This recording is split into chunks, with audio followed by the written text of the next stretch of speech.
Welcome to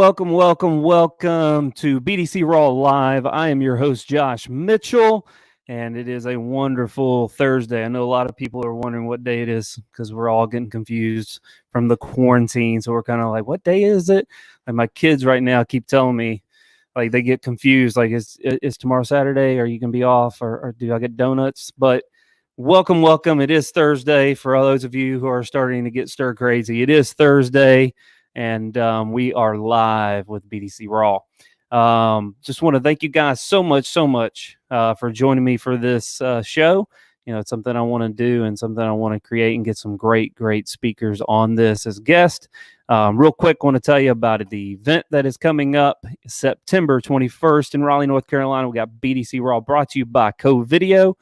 Looking forward to that. Got a lot of great speakers, so make sure you get your tickets there. You can go to bdcrawevent.com. Tickets right now for early birds. I know it's, a lot of things are going on. I get it, but you can get your ticket for $199 right now on bdcrawevent.com. And so there's a lot of things going on. Everybody talks about COVID. Everybody's been talking about a lot of different things, but recruiting in the automotive space has always been an issue. It's always been something that's top of mind. And so I brought someone that is one of the best recruiting people in the country. And without further ado, I'm going to bring in Mr. Joe Locker to the show. Joe, welcome to the show. Josh, what's up, man? Going, sir. Everybody's confused. I'm sure you're getting confused on what day it is. So I thought I'd tell you it is Thursday. Dude, bizarre. As soon as you said that, I had to check for a second. I'm like, wait a minute, is it Thursday? I have to do the same thing because I get all I'm used to I get up in the morning at 4:30 in the morning, usually at the gym at 5:30. So I've been working out at home, so I don't have this understanding on what day it is anymore. Yeah, so you nailed it with the kids too. I because they're doing their quote unquote homeschool thing, which is kind of laughable. And they're you have to tell them, hey, can we do this today, Daddy? I'm like, well, it's a work day, kind of. So no, we can't do that today. Sorry. Yeah, it's kind of been for everybody. It's just a confusing time. Yes, sir. But we're getting through it. North Carolina, we're still open business as usual, and so we've been kind of getting through it. Okay, I know I feel very. My heart goes out to everybody who's had to shut down completely or go to kind of a curbside business, and because that's a different way of doing things, which makes you really understand that your BDC is extremely important. And if you didn't have one, how you're getting through this, you're going, wow, we really need to get to that type of department. And so welcome to the show. I appreciate you being on here. You've kind of are making the rounds, and I appreciate you taking out the time to jump on with us. BDC's always been important. BDC is something that's always been important to me, and recruiting is always and retaining our people. And so, we talked about this right before we got on the show, the 7 points of effective recruiting in any market, because the automotive space, we've sucked this for the most part. I mean, we have. Retaining and recruiting. It's why we exist, It's unfortunate, but hey, it's made a career out of it for me. So it's just like what I say with the BDC. Sometimes the BDC exists because salespeople couldn't follow up. So here we are today. And so I have a job because some people sucked. I get it. So it's a good thing. But recruiting is something that is important regardless what market we're in. If the stuff that we're going to talk about today is stuff that is good for any market from a year ago to today, to the next year, because it's something that's heavily been on my mind. On when this all changes, it's going to be kind of balls to the wall, and so you have to be ready for it. And I think a lot of us are probably not ready for it to a certain degree. And when it all happens, we're going to be kind of scrounging around trying to figure this out. We've all had some downtime, so to speak, to reflect. We've all had a lot of different things on that front. But now it's like, I've cleaned up my process. I've done this. I've done that. I've refined all these different things. Like now it's time to really refine what we are. And so you came up with the 7 points, and so I'm gonna let you go with the good number one. I don't think these are in order, right? No, they're in order. They're in order. Totally. I am organizing everything. And again, we talked before the show, and Frank Lopes is a friend of both of ours. He's going to be speaking out at your conference in September. And he kind of forced my hand on this because he's got his 7-minute book out. So he's trying to break everything down in sevens. He's like, hey, I want to try this. Come up with 7 points to good recruiting right now, good recruiting tips right now. So I thought about it. I'm like, all right. I got a lot going on right now, and I'm like, all right, let's put pencil and paper. And it started flowing. It came out really easy once I started writing it out. We did the show. Show went pretty well the other night. So I called Frank afterwards. I'm like, look, I got a few other shows coming up. Do you mind if I just kind of run with this thing and take it? He's like, yeah, of course. So I do want to give a shout out to our friend Frank Lopes. But yeah, this originated on his show, and it is nice and organized. And I'll start at the top here with number one. You hit on something else that I want to say to kind of line this all up. We were talking before the show, and hey, how do we want to angle this type of recruiting or these points for recruiting? And you said something that hit with me. This isn't just recruiting for right now. These are things that can be applied to any general labor market, any situation, any economy. We were, or I was scheduled to speak out at Matt Koenig's Rockstar event, and I had an entire presentation lined up, just a quick TED Talk. And I kind of had to scrap a lot of it or some of the particulars because in 1 week's time, it went from 3.5% unemployment to 27 million people unemployed. So there were a few, structural changes, but like you said, the theme and the general guidelines to effectively recruit and know what you're looking for and what you should be looking for kind of ring constant. So I think you nailed it. You're dead on there. But I'll jump right in here. Number one, and last thing I'll say, last setup piece here, and I'll finally shut up. Me and Frank hit a lot on the dealership side of it. I do want to focus on the candidate side of this because I know there's a lot of people out there hurting and they could use some advice. What should I be doing as someone who, has talent? I believe in myself. I know what I'm capable of. I'm sitting at home bored out of my mind right now, and I'm looking for my next opportunity, and the opportunities are going to be there. But how do I structure that? So I want to hit it from both sides today. Number one, audit. And, let's start on the dealer side of it. What do I mean by audit? So right now, one of the positives, if you will, to come from all this is that we all have time. Time, everyone says, the most valuable asset. Well, we all have, for the most part, a lot of us have an abundance of time right now to spend more time thinking on the business instead of getting, nailed down in the day-to-day stuff and working in the business. Something that we do, we have our own podcast, the Recruiter Podcast. It's on a bit of a hiatus right now, which Frank gave me a hard time about and said we should get over ourselves and do it remote. So I'll talk to the old man about that and see what we can do. But, one of the questions we ask on the Recruiter Podcast of our guests is, I want you to think of the perfect dealership. How would you set up the perfect dealership?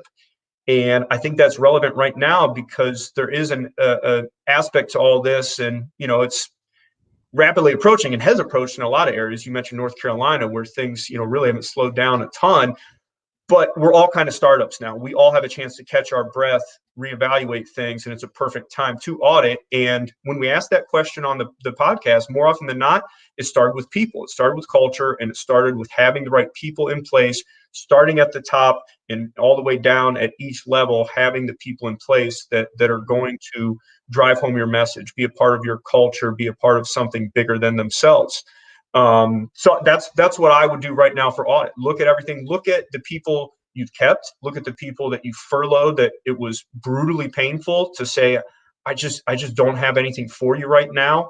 Look and see who's underperforming on your team, who's maybe overperforming and needs kudos, needs recognition, needs a new role.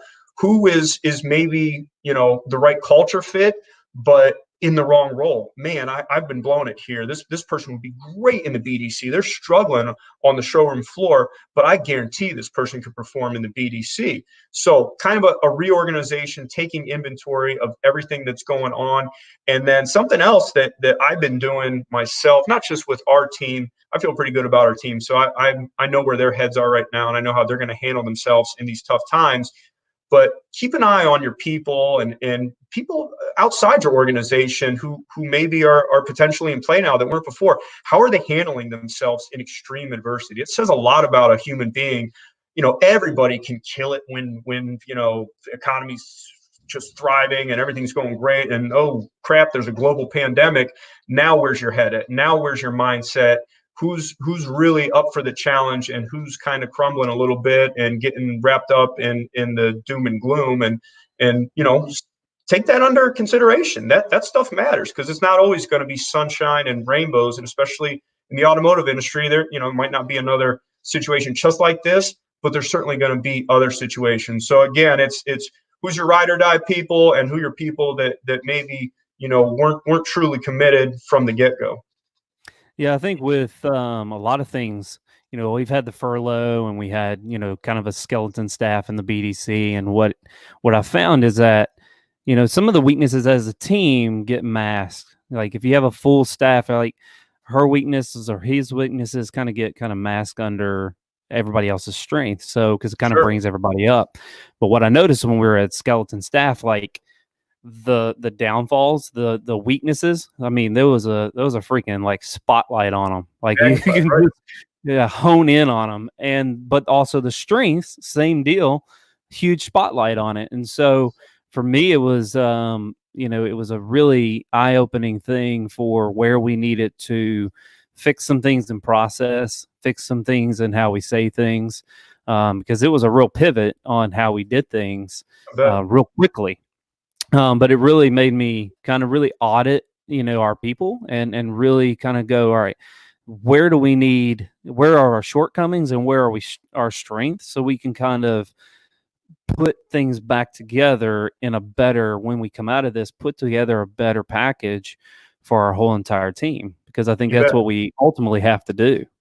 You bet. Yeah. And that's a great point. I mean, this stuff, obviously, it's my 7 points is really growing here, Josh. I really may have stumbled onto something here. Maybe I should write a book, because you're applying it to processes in the entire business operation. It's not just about recruiting. It is a perfect time to do your SWOT analysis, if you will: strengths, weaknesses, opportunities, and threats, and see what you guys are doing wrong, and what you are doing right, and knowing what your strengths are. Yeah, because there's so many things, as we all say, we are always too busy and we don't have enough time. Exactly. Right. And so this has given us opportunity to really clean stuff up. Like I've done a phenomenal job of things that they're important, but they're not that important. And so they kind of get put on that back burner, that have all been kind of cleaned up, that now we're clean, ready, and rocking on everything, on every front. Right. Absolutely. And then, just real quick, applying this to the candidate side of it as well. It's important for all of us to do personal inventory on our lives, and not just professionally, but personally as well. What have I been doing? That's been the greatest thing for me. I feel like I've grown considerably just in the past 4 weeks. It's like, you talk about sweating the small stuff. All of a sudden, a lot of stuff gets taken off the table that you used to have, and you start to appreciate things more. But professionally as well. Hey, am I really happy? And it's not just about money. Is this where I belong? Do I have the opportunity to grow in this organization? Am I being treated the way I deserve to be treated, compensated the way I deserve to be compensated? So I think it's important for people who are out of a job, or furloughed, or whatever it may be, to do a personal inventory on where they want to be, professionally. Yeah, because I think we don't do that enough personally. We kind of get into the flow of things, right? We have a job, everything's okay, I make okay money, and they treat me okay. But life's too short. That's right. Especially to work at a job that you don't exactly love, and you're not treated to the way that you feel that you need to be treated. Like there's enough out there. There's a lot of dealerships and that would love to have you and would treat you with every bit of respect and put you on the right path. But a lot of times we just get stuck in the flow, and the unknown of what is it going to be like, I think, kind of scares a lot of us. And I think now we're in the huge unknown of how everything's going to go. But really making a list of your hot points is critical for you as going out there to find a new place, of your hot points of what I want, how I want it to be done, and have some non-negotiables. I mean, I think that's a key thing, is having non-negotiables. If they say this, or if they're doing this, like, I'm out, because there are perfect fits out there. Like don't get down on yourself and think that there's you're asking for a unicorn. There Right. are some dealerships out there that are really, really honed in on their culture and how they want things to be done. There you go. And this is, see, this happened the other night with Frank. It's almost like you read through my points. You know exactly what I'm saying because it flows so nicely. Because number two is prioritize. And I'll start on the candidate side since we were just talking about that. You do have to prioritize as somebody who has some opportunities in front of them and is looking for where you fit right. So what is most important to me? And it might not be money. And obviously you got bills to pay and you got to be where you got to be. But there's other things that matter, man. Especially, you're a parent, I'm a parent. Time matters. We're both quote unquote millennials. Apparently, I'm right on the fringe, but I'm on the fringe too, man. Yeah. So we're supposed to have this time, this work-life balance thing, and I know it gets muddled because our parents were baby boomers, and all we saw growing up was 60 hours a week minimum. But there are other things that are important outside of money, and you need to have your priorities straight on what's truly going to make you happy. And you hit on a huge one that I want to talk about briefly. I'm squirreling a little bit here. You talked about fear of the unknown and that fight or flight response, where I think a lot of us get stuck, where all you start thinking about is reasons you can't do something. And your brain can't tell the difference between what's imaginary and what's real. So now you're manifesting this stuff. You gave yourself all these reasons. I can't leave this job. What'll I do after that? Well, what's kind of nice now is you've had your hand forced. It's like when you're learning to swim and back in the day, your parents would just throw you in the pool and it's like, here you go, swim. So now you got to do it. You don't have a choice. Yep. So regardless of what your mindset used to be, it's like, okay, well, I got mouths to feed. I got bills to pay. Now I'm going to go do my stuff. But it is nice to have the time now to sit down, do the self-audit, and then prioritize. And I think on the dealership side, look, it's kind of the same thing. That comes with the strengths and weaknesses type evaluation where you can't do everything all at once, regardless of things being slowed down. You can't replace your entire dealership. You can't say, I'm getting rid of all these guys, I'm starting over. So go through and see where, maybe it is, man, I'm missing out on X dollars. Put some estimates to it. Put it in black and white. I'm missing out on this many appointments a month by not having a true BDC manager and just having a few BDC reps or appointment setters. If I had a legit leader in this department, here's what I could probably be doing and make it tangible. Like I said, put a dollar amount on it. Hey, I got an empty bay in my service shop. Yeah, I'd have to pay this much to bring on a true A-Tech. But man, how many ROs am I missing by not having that guy in there? So prioritize. Put some numbers onto it and see, who you absolutely have to replace and what's top on your, these things need to change when we start back up list. Oh, exactly. Because I think a lot of times we put so much on our list and then we don't prioritize it to what is, and then we don't start. Like the whole point is to start. Like, yeah, you make out your list and yeah, it may be a long list of things that need to get done that have been neglected, but the first step is actually starting, because you'll learn that once you get momentum, everything starts to put itself in place. Right. And I think a lot of times we just get so scared and I love Mel Robinson that talks about the it's Robbins, not Robinson, Robin, that talks about the 5-second rule.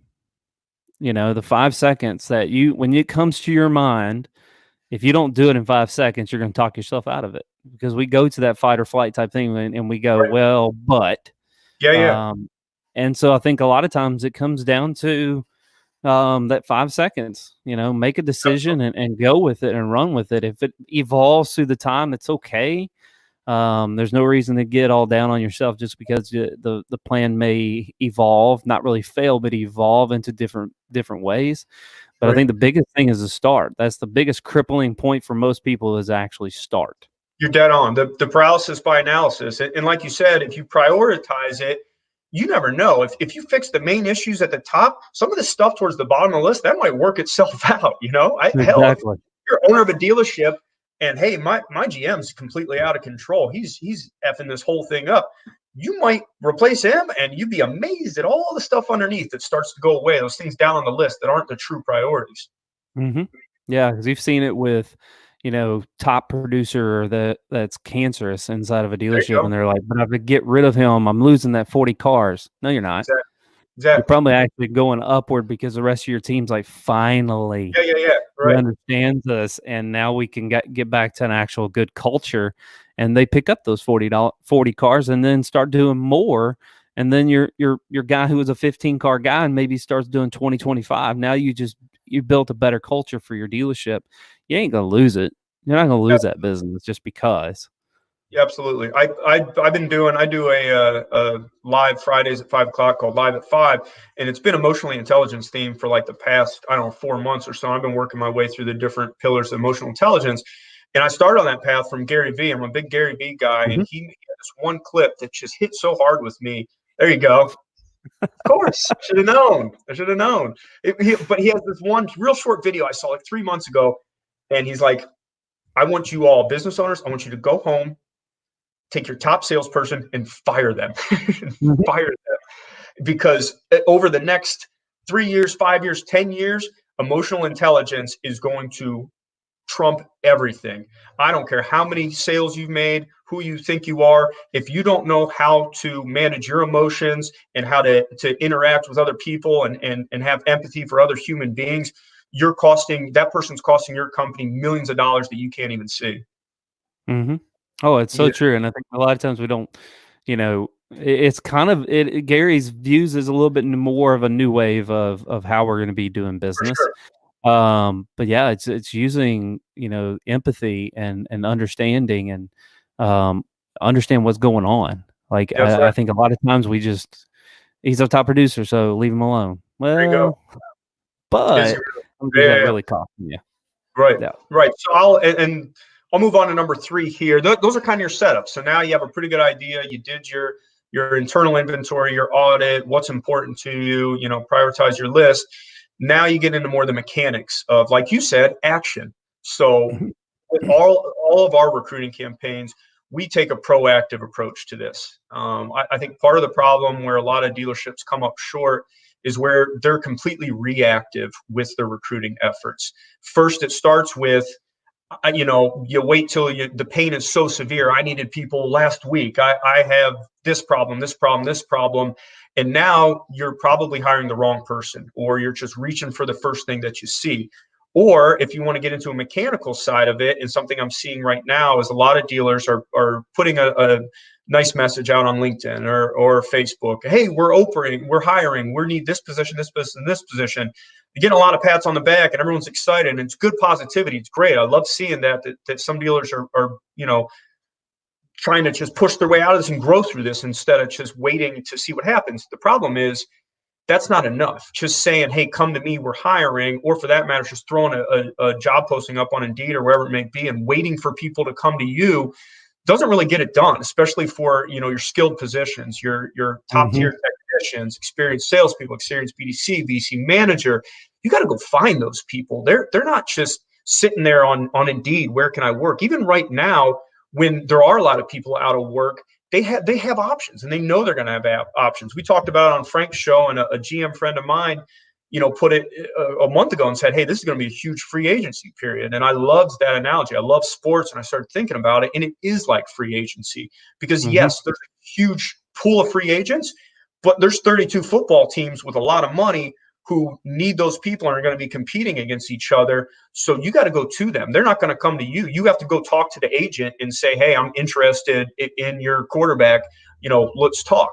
So the way we go about that is doing what we call proactive searches through resume mining. We have a huge talent network that we've built up, and every dealership should have, some form of a talent network of guys they can reach out to that they've had their eye on.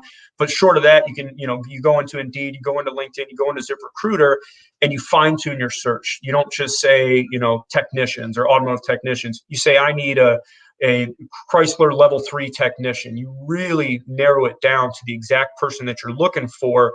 And then, I'll get into it here in point 4, you engage in some real one-on-one communication. So you're bringing the opportunity to them. Yeah, I think it's, I really, I've been in the BDC side since 2011, and I did a lot of, and it's kind of going into like Indeed and just going searching. Yeah. And just searching for people, and they're not even, they're not the ones reach out to me. Like I'm going out there to like, these people have this set of skill, and I'm going to go after them.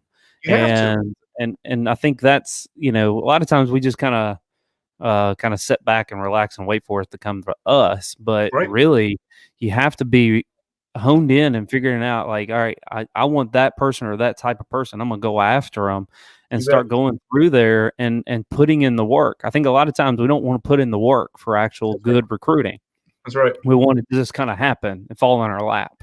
And yeah, those happen rare that you get this wonderful thing just fall in your lap, but it doesn't happen all the time. So you have to be active in your market and know who the players are and know who the players are around you in other states that when it comes down to it, like I'm from Kentucky, like I'm not from here. They came after me. And so I think that's the biggest thing is that you have to, as an employer, you have to be able to go after them instead I of love waiting back and figuring it out. Absolutely. You hit on a few things and going outside market. I'm a huge fan of that, especially with technicians. We get in a small market and it's, hey, I'm looking for this, this, and this. I'm like, well, that person doesn't physically exist within 120 miles of here. So we have Mhm. to, I mean, it's a global economy here, guys. It's okay if we want to, people can relocate pretty easily these days. We have people relocating for technician positions in the middle of all this. It's, yeah, Mhm. give me a month, I'll fly out, I'll be there. So that's certainly an option that needs to be explored. And then you hit on putting the work in.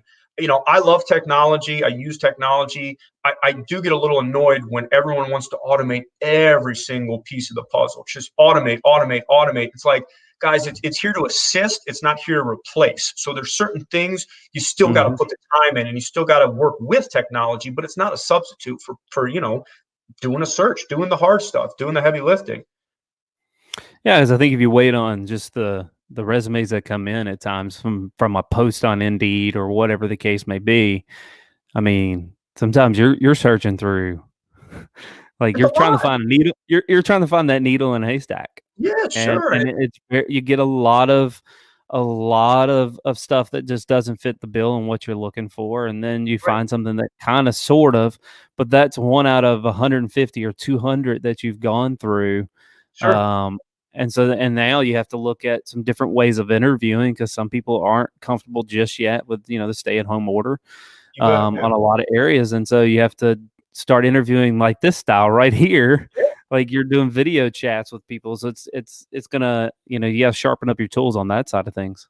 You bet. And you said it where you wasted all that time going through a pile of no's when you could have gone straight to the yeses and found them yourself instead of just sitting and waiting for them to come to you. Yeah. And then let's talk real quick before I go on to number 4 here about the candidate side of this, because I think it's just as important for candidates to be proactive in their search. If Hmm. there's a dealership in your area, or maybe not even in your area, we just talked about it. You see this guy, you see a GM on Facebook, on social media, everywhere. You know what they're about, and you just know I belong there. I absolutely belong there. Reach out, pitch yourself, man. Who knows? I mean, what's the worst that can happen? Hey, I appreciate you reaching out. We just don't need you in that role this time. How about I keep your resume on file? Let's keep in touch. Let's see what develops, and down the line there might be a good place for you here. Yeah, I think that is the value of building a network. I think so many people think negative sometimes on building your network on some things, but man, the reason why I'm sitting here today is because I built a network. Absolutely. When I was searching for a new home, I reached out to Chris Vester and said, "Hey, just FYI, if you're looking or if you know anyone that's looking for a BDC director, I'm on the market."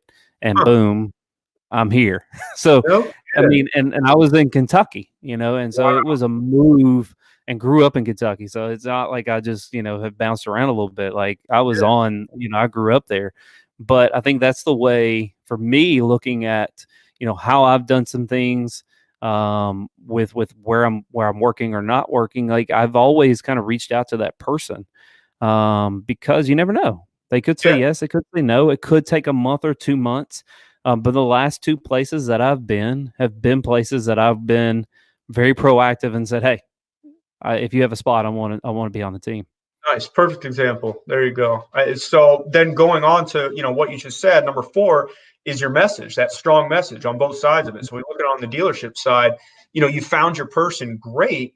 now you got to bring it. I mean, it's not enough. And there's a good chance this person has already been talking to other people. What are you going to say to them to entice them a little bit? And, it's not a matter of, hey, I'm going to offer you, 12K a month and 3% of the net. You don't have to get into pay plan on an email or text conversation, but it's got to be something to let them know you're serious and let them know that you're not just going through a stack of resumes. I mentioned the other night on Frank's show, it's like being on a date for the first time with a girl.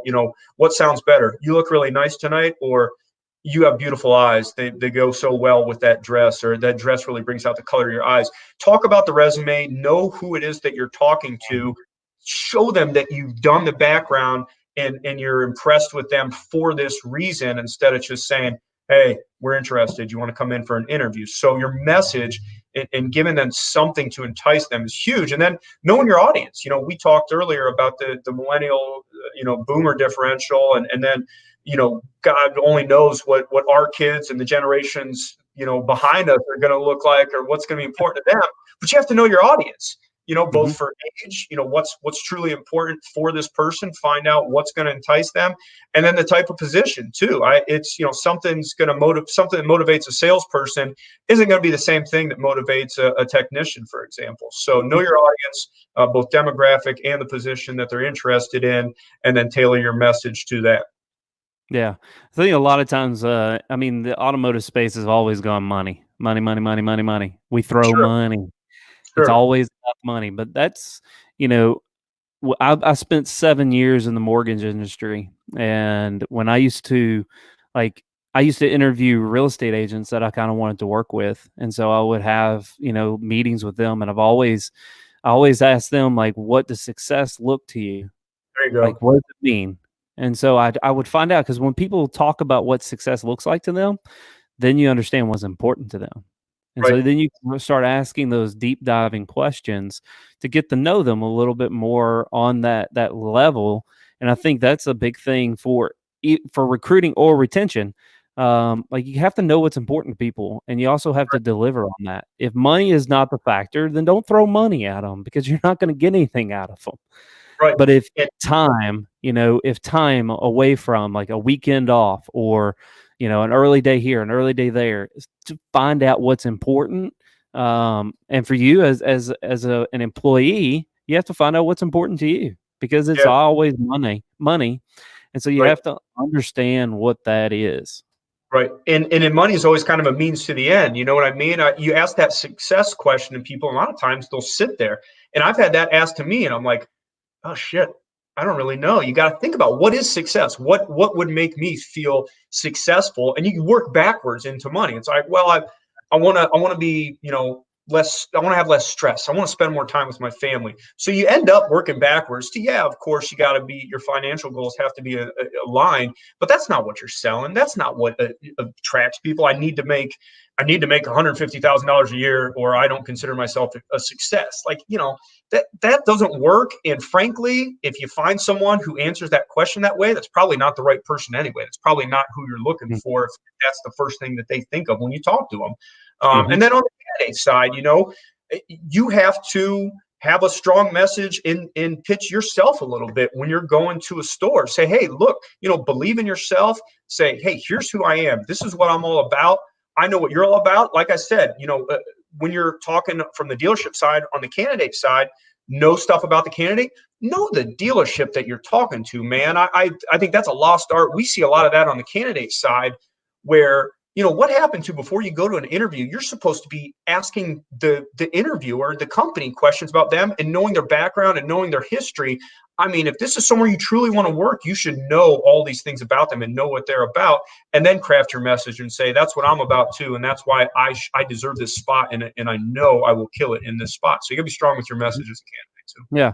Would you suggest going to, like, a Glassdoor or those type of things to find? Because there's, some dealerships have them, where usually if someone goes to put a bad review there, it's usually pretty nasty. But I found that in some instances it's not as bad. You get kind of the good, bad, and the ugly, but you kind of have an understanding and a sense of where they stand. Sure.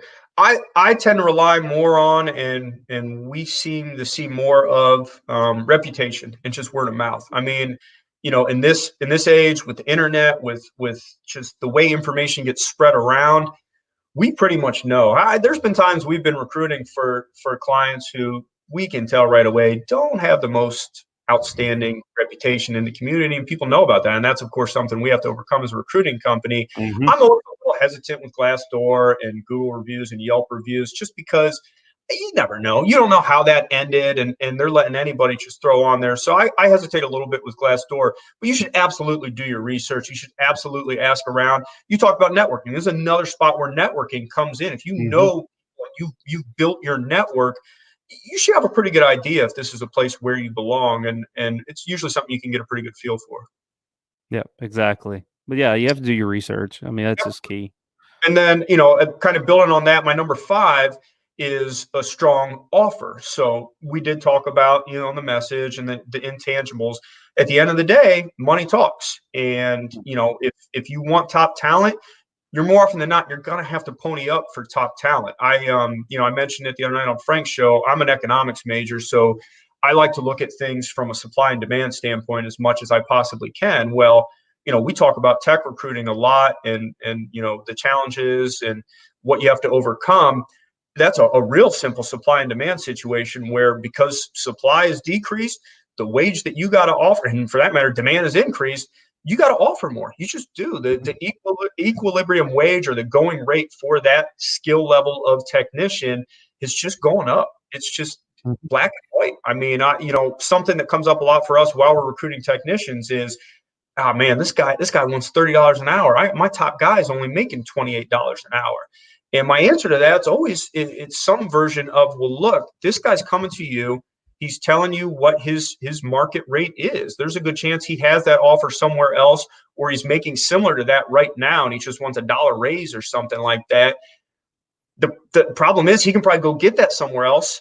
And guess what? Your guy that's making 28, he starts peeking his head around. There's a good chance he can make that too. These guys talk. People talk within a Mhm. labor market amongst certain positions. I'm telling you right now, it's not my money. What I would do, I'd give my current tech the $2 raise, and I'd hire the other guy. What's the difference? You need to fill this position. You've been looking to fill this position for a while. Give him a raise and hire the guy at the same level, and have two all-star techs instead of losing both of them. So, offers part of it, and it's not just financial. You and I are parents. Benefits matter. You got to put Oh together. yeah. Health insurance is huge. So if you can't make it up on dollars, make sure you can make up that difference in the wage gap, if you will, with your benefits and the other things. 401k, get aggressive with a match there. Again, knowing your audience is big for this too. Knowing what is going to entice this person, what can I put on the table that's going to get them to sign on the dotted line and say, "Yep, I'm committed." Oh yeah, and I've seen, and you talked about this on Frank's show about BDC and BDC pay and BDC manager pay, and I've always been, I have a good thing here, but I've always had, a lot of people ask me how much should a BDC manager make, or how much this or that, and they're typically no one has a freaking clue. First off, You bet. on You how bet. to pay them. And then they're like, "But I'm not going to pay him that kind of money. I pay my sales managers that kind of money." Well, dude, you don't realize what they're actually doing. Yeah. Like the role of a BDC manager, a true BDC manager or director, is huge. And 80 grand in a high volume dealership ain't going to cut it. Right. In any kind of. And that's why I use that number. We hear that a lot, and it's not my dealership. Again, it's not my money. You hired us to be a recruiting company, a consultant, and I'm telling you right now, we can start there, and I'll start looking around, and I'll get some candidates for you. But there's only so many candidates in a given talent pool. You're going to burn through all these people, because we're going to get them to you. You're going to offer them that money, and they're going to laugh and walk out the door. It's just, you got to bring it. And let's go on the candidate side. Same thing. Know your worth as a candidate and be reasonable. Mhm. Know that, hey, this might not be exactly what I was looking for, but I know I can grow. They've given me some great incentives. I believe in myself. I know I'm going to get the appointments, the shows, the BDC sales to this level. So they're giving me the opportunity to make up for what I wanted and guaranteed. For total compensation. but know what you're worth and go in there and hold fast on that, and don't compromise and don't settle if you know your own worth and believe in yourself.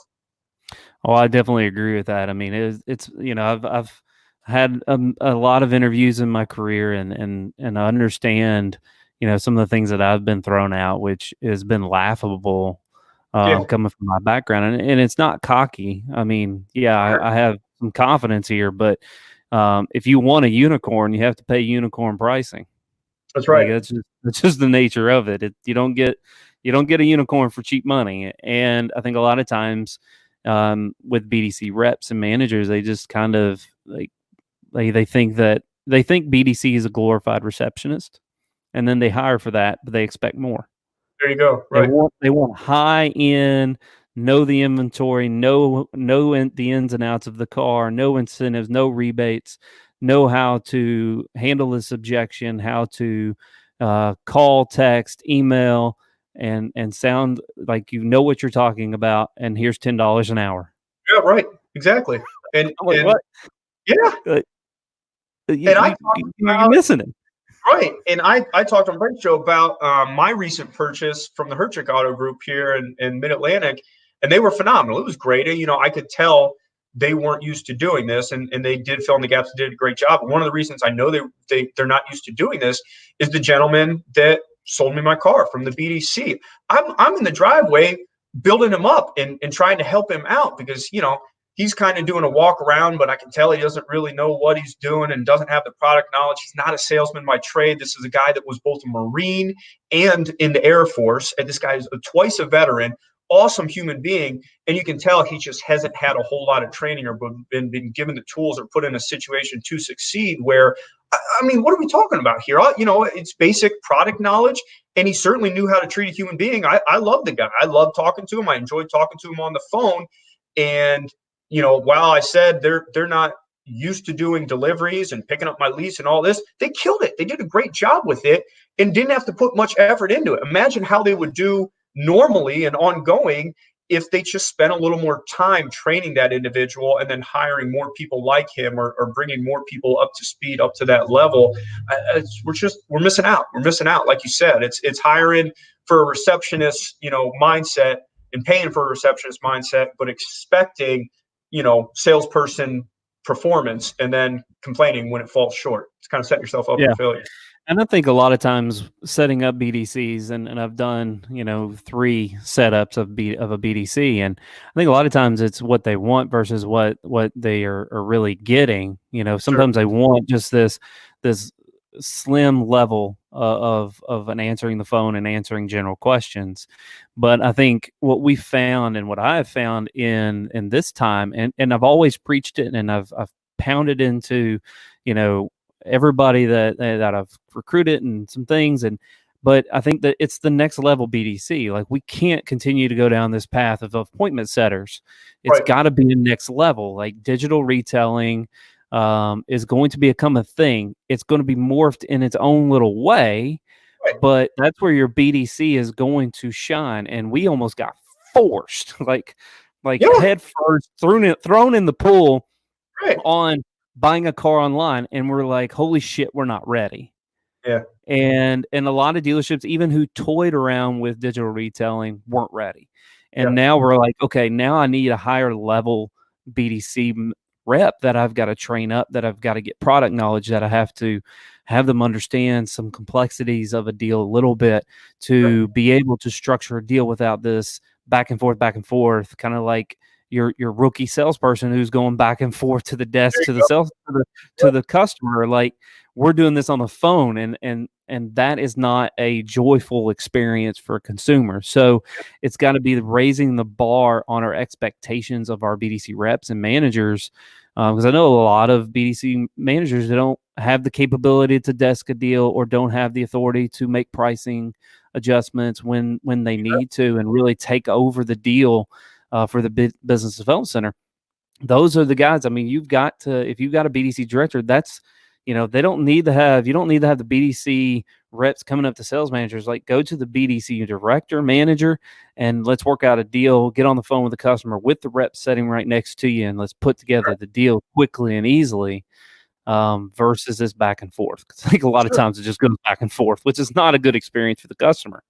Right. And you brought up a great point, and we talked about it earlier when we were talking about our priorities of get yourself a true BDC director. So maybe it's not a matter of you don't have to have your top A+ superstars on the phone. If you have a good manager, director in place that knows how to lead a team, it's not like they're just out there sink or swim and you're gonna be losing your ass because they're saying things on the phone they shouldn't be saying. If you have someone there who you can TO2 and can handle some of the bigger questions and bigger things that come up along the way during a deal, you're still going to win. You're still going to be ahead of the game.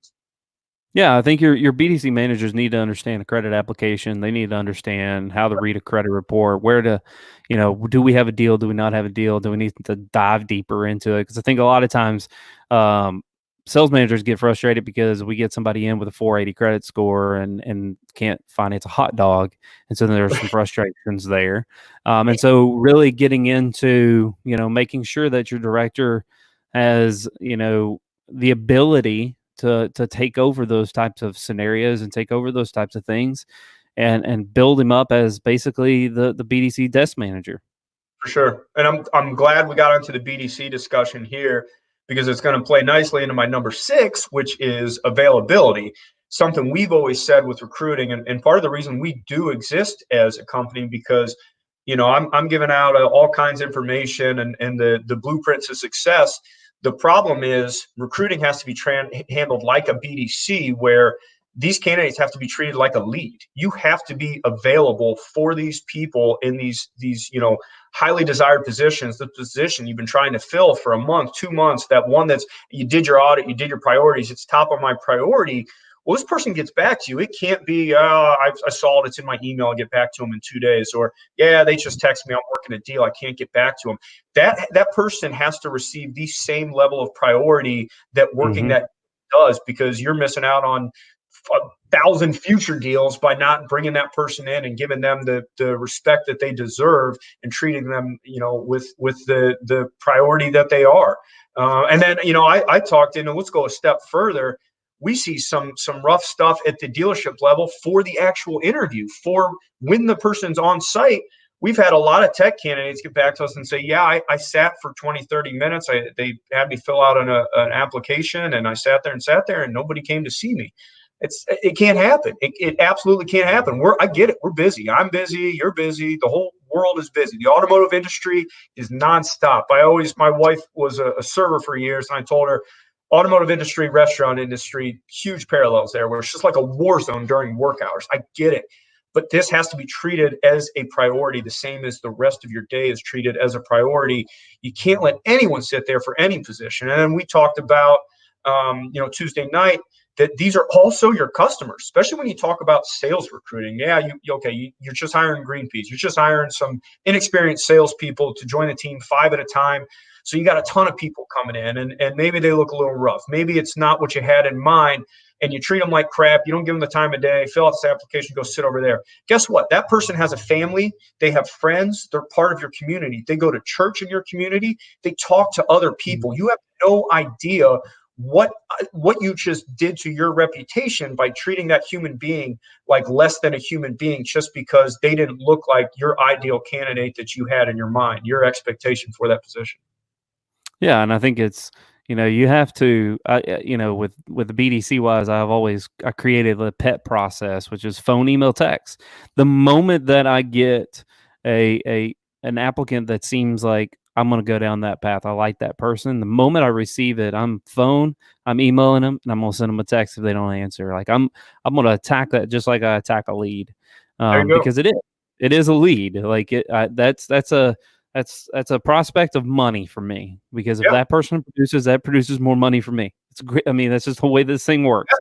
And treating them with that VIP experience, and like a VIP appointment. Like if you're here at 2:00, like I'm gonna introduce myself. I'm gonna get you some water. I'm gonna set you down. We're gonna talk. We're gonna have some dialogue. And actually show some interest and that you've actually done some research on that person, and hopefully they've done the research like we talked earlier, and they know a little bit about the dealership, and they know the questions to ask, but you're ready to rock and roll. I think a lot of times when we interview people, it's just like, I mean, we don't even know the questions to ask or what we're even going to ask. Yeah, We take out the resume and look at it again and go, "So you worked? Yeah, it's on the sheet, you dumbass. Like, yeah, I worked there. Like, it's cut and dry. So right. tell me about yeah." And so being prepared for that interview is critical. What questions are good you ask? Like, I have a question that I ask people, and if anybody wants to steal this, they can. And I stole this from Robert Carbom in Canada, but pretend that I'm blind. Describe the color orange to me. And I so the love reason that. why you ask that is you get their creativity, like on the spot creativity, Yeah. and how they're going to be on the spot. And that's what I look at when when I'm having some fun, it's going well. I'll ask that question just to have some fun with them. But man, if they can fire off an answer real quick, that's the type of person that on the phone, when they get that hard question, that objection, they're going to know what to say at that point. You bet. Thinking on your feet. I love it. And look, I might have to adjust my 7 here because we don't even get into interviewing. We could do an entire podcast about interviewing and some of the things that get missed on in an interview. But you nailed it. Most of our interview stuff is personality based and outside the box type stuff like that, instead of just real concrete, logistical questions. I love that one though. That's really good. You got me thinking. I'm sitting here. I'm like daydreaming. I'm like, oh shit, how do I do that? You can send me a response later. Yeah, I will. I got to think about it. I'm dropping the ball, man. I wouldn't be a hire for you. But on the candidate side, I think these kind of availability kind of goes without saying. That's kind of a no-brainer there. Of even if you're at a current position, I know it's tough, and we see this a lot. Again, I use technicians a lot for an example because it is one of the tougher to fill positions. We do a ton of tech recruiting where most good technicians already have a job, but you could apply it to any position where, your best people, I know right now is a bit of an anomaly. They usually have a job. Okay. That being said, and yeah, I get it. You work 6 days a week. Yeah, I get it. You put in 60 hours. Go over on your lunch break. Think outside the box. Do a phone interview. Do a Zoom. Zoom's everywhere now. You have to make yourself available if you truly want to go after this position and of course, show up on time. And by on time, of course, we mean 30 minutes early for the actual interview. So I think availability on the candidate side kind of goes without saying. Oh, definitely. So I'll go right into my number 7 here. And, I preface number 7 by saying it's not so much part of the recruiting process, but it is massively important because if you don't nail this, those 1 through 6 that we just talked about are completely irrelevant and you're back to square one.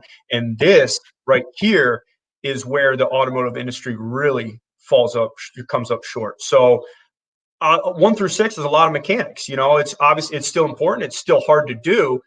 But where we really kind of blow it is with onboarding and integration. So starting with onboarding, my father, Craig, did a presentation he used for years across all the conferences while he was making his rounds.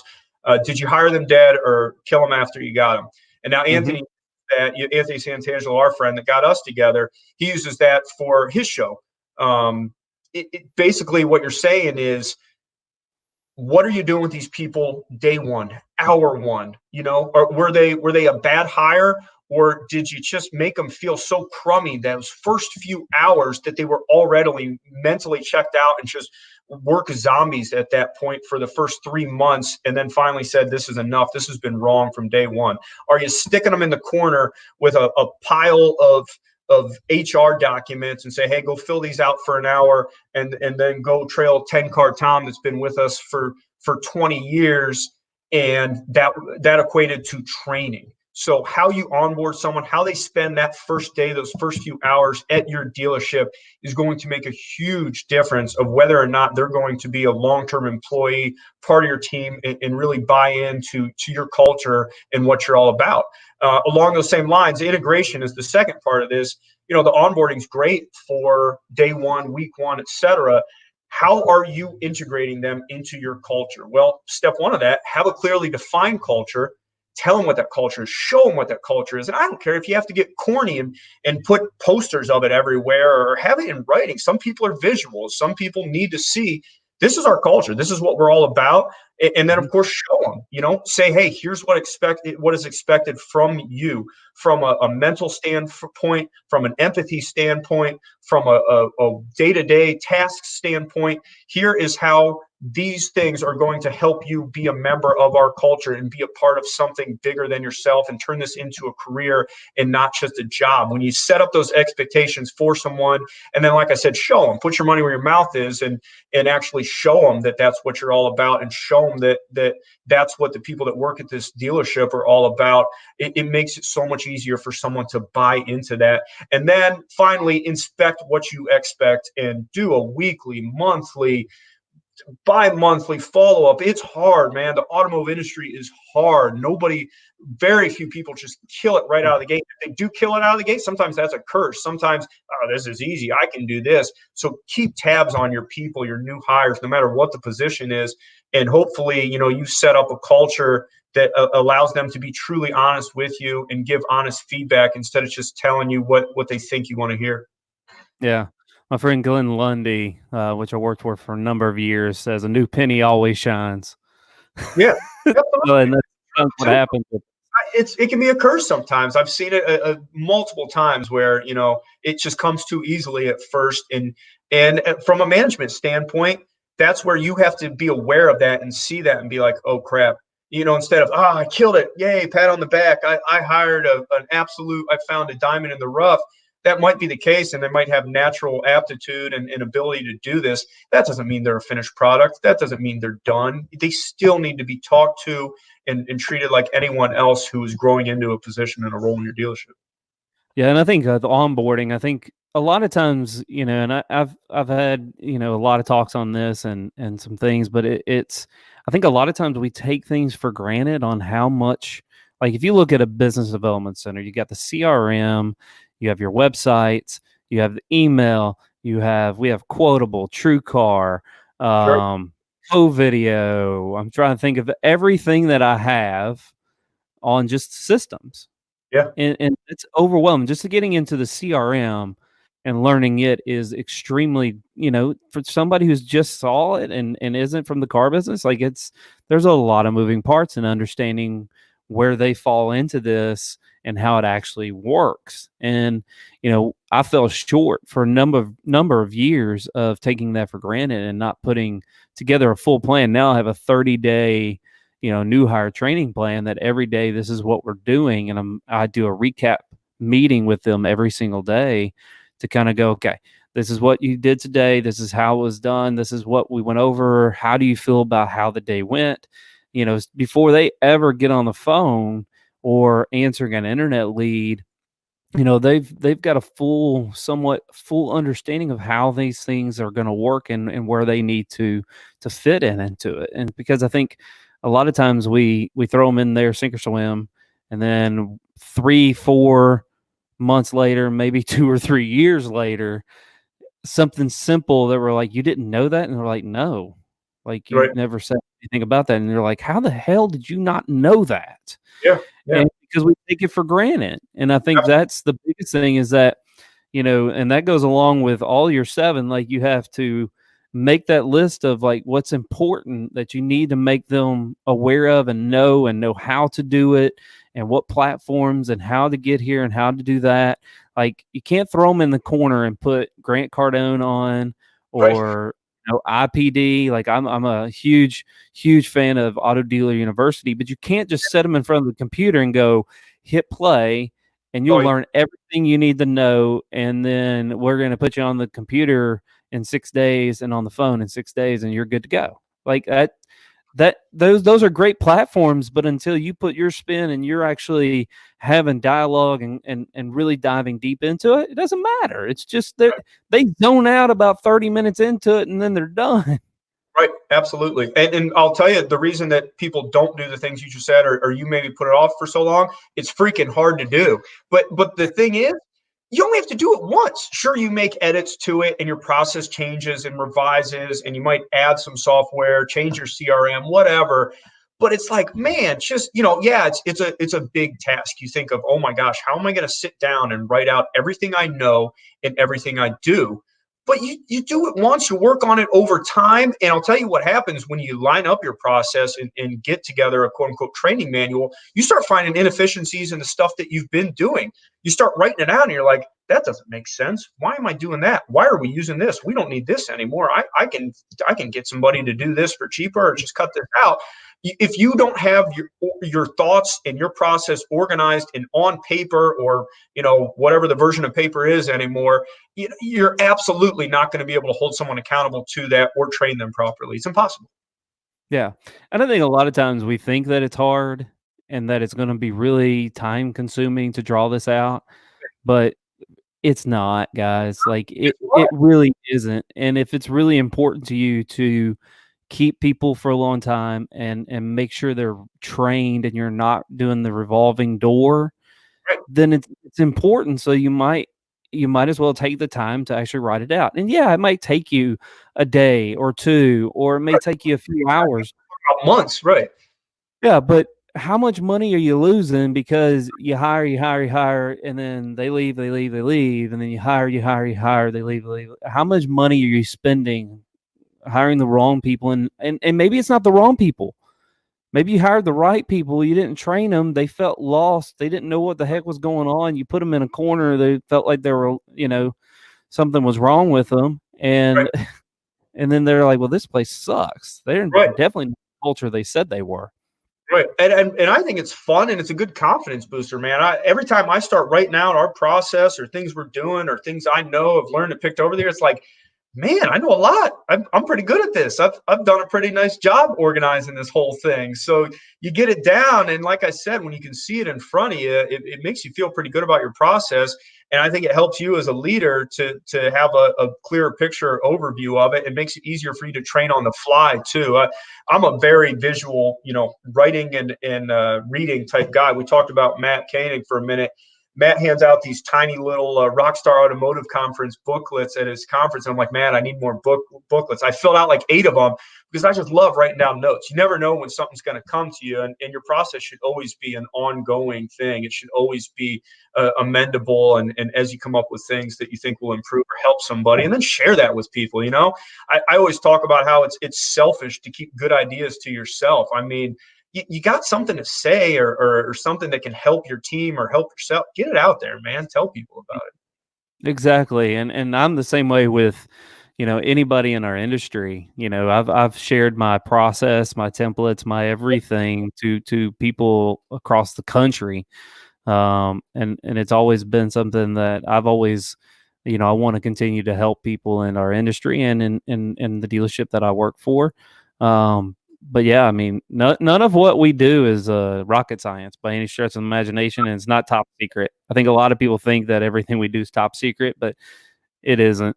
So, I mean, if you have an idea, share it with the rest of the world. I want to give a shout out to one of my top recruiters, been with us a long time, Danielle Burke. She just sent me a text the other night, and she's killing it right now. We talked about Kristen Dillard before the show. We both know Kristen and Matt Raymond and Team Automotive Group. And it's the Team Automotive Group. What's that? Team. Matt makes me say it's the team. She revises my ads. I'll send her ad copy, and she'll like change it within it to the team. So apologies. So we're doing a lot of recruiting for them, and we're way under volume, obviously, right now from what we normally do. We're normally doing 25 recruiting campaigns a week or so, and the volume's down. But it's allowed Danielle to provide more focus because, as I mentioned to you, Kristen doesn't stop. She's a maniac. So she's just firing on all cylinders. Things haven't slowed down for them at all. And Danielle's been able to focus more on these campaigns. And she's like, I don't know if it's just luck, but I'm really killing it here lately. I don't know. This isn't rocket science. And I said, you know what? You just said something. It's not rocket science. However, we've been around for 23 years. So it isn't a fluke. We're not a scam. We're not taking advantage of a situation. There's value to what you do because people want to complicate it. They have other times to do. Time is a valuable resource, and not everybody has the time to do it and to lay out a plan and execute that plan. But I think we hit on a lot of it right here. You have your plan, and then you execute your plan, and it is that simple sometimes. It's keep it simple, stupid a lot of the times. A lot of the times. And so, Joe, I want to thank you again for being on the show. Really, really appreciate it. I've really enjoyed. It's been an hour. We've been on here for an hour. It's amazing how quick that happens. Yes, sir. But for people who would love to get in touch with you, how would they get in touch with you? Yeah, sure. So obviously, you can always go to our website. It's automaxrecruitingandtraining.com. It's very, very long. It's just the way it is. We used it from day one and we can't change it now. It's got some good SEO. So you can always find us there. Always on our Facebook page. Feel free to reach out. Reach out to me on LinkedIn, Facebook. I'm all over social. My father Craig's on social. Ernie Kasperowitz, our other business partners, on social. You can check us out on our YouTube page, Automax Recruiting. Like I said, we do have a podcast, and I'd love to have you up sometime for our in-studio podcast outside Philadelphia, Josh. And then outside of that, you can always email me at the letter J, Lockard@automaxrecruiting.com. Appreciate it. Thank you, everybody, for watching. And if you want to send this out to somebody, obviously share it. We also have this in podcast form. It'll be up in about 15 minutes. And so if you go to BDC RAW on any podcast platform that you choose, it'll be on there also. So I appreciate everybody. Have a great day.